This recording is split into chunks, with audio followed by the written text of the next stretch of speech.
Подъезжаешь на заправку и сразу глазами ищешь цены на бензин, как бы они ни покорили новую вершину. В памяти еще прошлогодние скачки. Чтобы такого не повторилось, в России новый закон.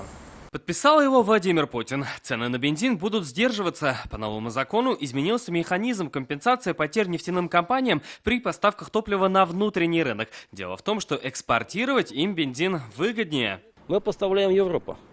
А разница, конечно, большая. Ну, возьмите 0,7 доллара за литр, так сказать, и около $2 там в ряде европейских стран. Ну, конечно, выгодно туда поставить, так сказать, этот бензин. А потому цены в России приходится регулировать. Разницу нефтяникам будет компенсировать бюджет, чтобы компании не работали себе в минус. На потребителях эта самая разница не должна отражаться. Все пообещали на рынке, что нефтепродукты на заправках не будут расти более чем на инфляцию. Во многих регионах буквально 2, 3, 4 дня назад повысили цены на 15-20 копеек. Я так и предполагаю, что это будет примерно так ежемесячно. Пока на топливном рынке идут экономические изменения, отрасль на месте не стоит и готова предложить новые продукты. Так, на татарстанских АЗС теперь можно заправиться сотым бензином. Его начали выпускать у нас на заводе Танека.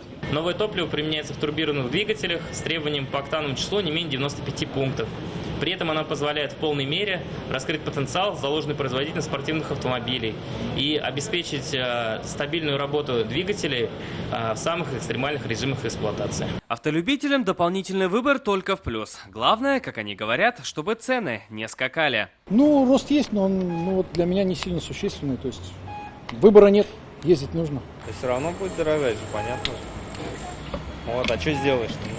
Обидно, что? Ездить надо. Да, ездить придется, что? Ну, в разумных пределах. По новому закону компенсации будут как минимум до 2024 года. Салават Мухаммадуллин, Александр Лобанов, ТНВ, Казань, Нижнекамск.